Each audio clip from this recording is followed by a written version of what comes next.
अस्सलाम वालेकुम स्टूडेंट्स। आज हम टॉपिक डिस्कस करेंगे फ़ोटोसिंथेसिस के बारे में कि फ़ोटोसिंथेसिस का प्रोसेस जो है वो क्या है और इसके अंदर जो मॉलिक्यूल पार्टिसिपेट करते हैं इसको करवाने में उनका जो है वो रोल देखेंगे फ़ोटोसिंथेसिस में। तो फ़ोटोसिंथेसिस ऐसा प्रोसेस है जिसमें फ़ोटोसिंथेटिक पिगमेंट्स लाइट एनर्जी को सनलाइट जो है उसके अंदर से लाइट एनर्जी को अब्जॉर्ब करते हैं और उसको केमिकल एनर्जी में कन्वर्ट कर देते हैं और वो केमिकल एनर्जी जो है वो केमिकल्स में जो है वो स्टोर होती है। इसकी अगर हम जनरल इक्वेशन देखें तो कार्बन डाइऑक्साइड का मॉलिक्यूल वाटर और लाइट ये जो है वो रिएक्टेंट वाली साइड पर आते हैं और ये मिलकर ग्लूकोज का मॉलिक्यूल ऑक्सीजन और वाटर जो है वो एज अ प्रोडक्ट बनाते हैं। सो वाटर जो है वो आप देख रहे हैं कि रिएक्टेंट वाली साइड पर भी है और कुछ रिएक्शंस में फोटोसिंथेसिस के प्रोसेस में वाटर जो है वो एज अ प्रोडक्ट भी बनता है, लेकिन इसकी कोई नेट यील्ड जो है वो नहीं होती। अब हम जो है वो देखेंगे कि फोटोसिंथेसिस के प्रोसेस में कार्बन डाइऑक्साइड, वाटर और light and also the photosynthetic pigments ये जो है वो क्या रोल प्ले करते हैं। फर्स्टली हम डिस्कस करेंगे रोल ऑफ लाइट के बारे में। लाइट जो है वो बहुत ही क्रूशियल रोल प्ले करती है फोटोसिंथेसिस में। फोटोसिंथेटिक पिगमेंट्स जो होते हैं जो कि क्लोरोफिल हैं अब्जॉर्ब करते हैं लाइट एनर्जी को और रिएक्शन करवाते हैं फोटोसिंथेसिस का।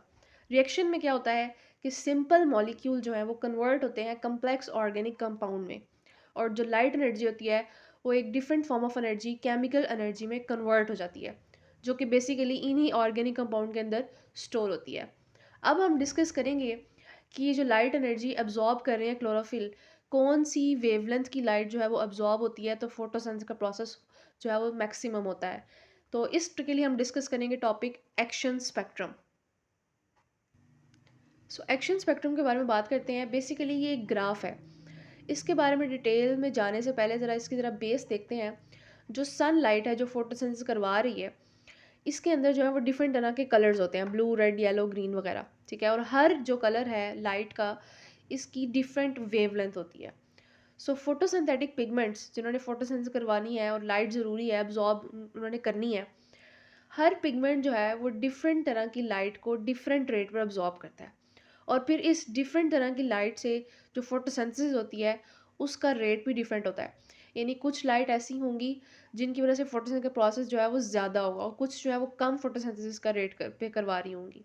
सो एक्शन स्पेक्ट्रम जो है जो कि एक ग्राफ है उसको बनाने के लिए क्या करना है कि प्लांट को डिफरेंट कलर के साथ जो है वन बाय वन करके इल्यूमिनेट करवाना है और हर लाइट से प्रोडक्ट जो है वो मैयर करनी है। जिस लाइट की वजह से फोटोसेंसिस की प्रोडक्ट ज़्यादा होगी वो जो है आपकी उस लाइट वो लाइट फोटोसिंथेसिस जो है वो इफ़ेक्टिव करवा रही है और वो जो ग्राफ आपके पास आएगा उसे हम कहते हैं एक्शन स्पेक्ट्रम।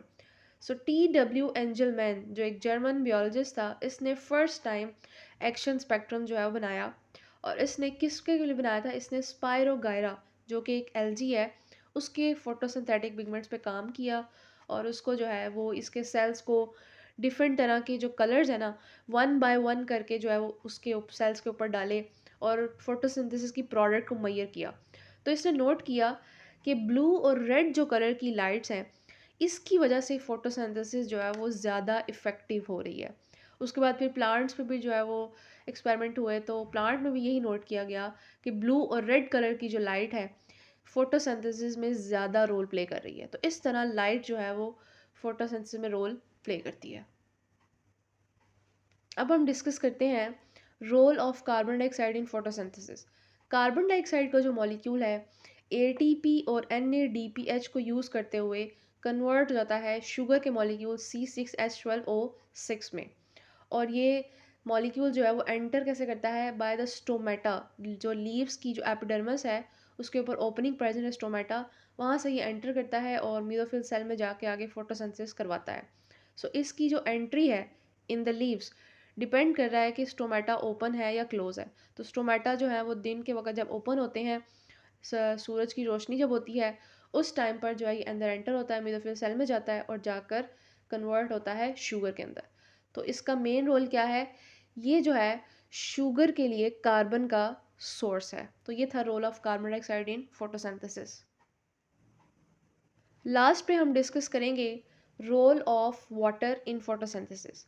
वाटर का मॉलिक्यूल जो होता है बेसिकली स्प्लिट करता है हाइड्रोजन और ऑक्सीजन में। हाइड्रोजन जो होती है वो यूज़ होती है रिडक्शन ऑफ कार्बन डाइऑक्साइड में। यानी कार्बन डाइऑक्साइड की रिडक्शन करवाती है, यानी reduction means addition of hydrogen, यानी इसके अंदर हाइड्रोजन जो ऐड होगी वो यहाँ से आती है वाटर से। उसके बाद जो ऑक्सीजन बनती है वो ऑक्सीजन एटमॉस्फेरिक ऑक्सीजन बनाती है, यानी ये ऑक्सीजन जो है वो एज अ बाय प्रोडक्ट बनती है, वो कहाँ से आती है, वाटर से आती है। और ऑर्गेनिज्म जो है वो इस ऑक्सीजन को यूज़ करते हैं, रेस्पायरेशन का प्रोसेस करते हैं और एनर्जी हासिल करते हैं।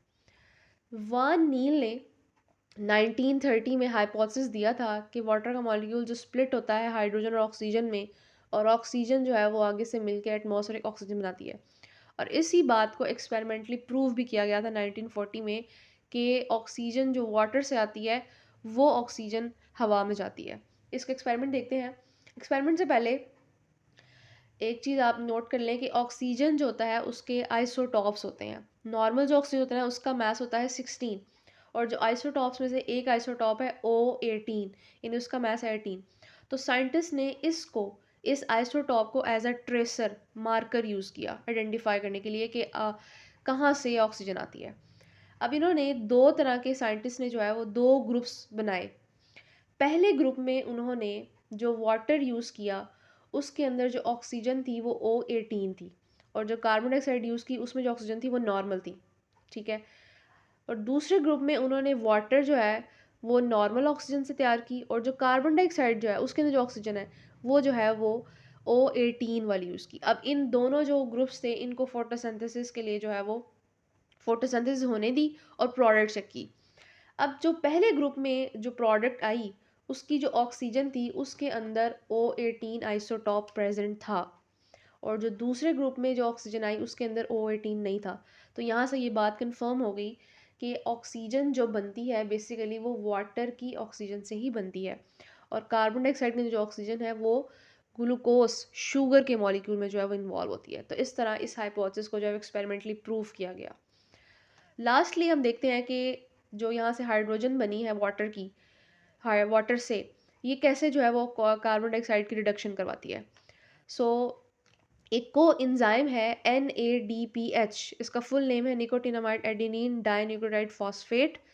और हाइड्रोजन जो वाटर से आती है इसके अंदर जो है वो ऐड होती है, इसकी रिडक्शन होती है और ये बन जाता है NADPH।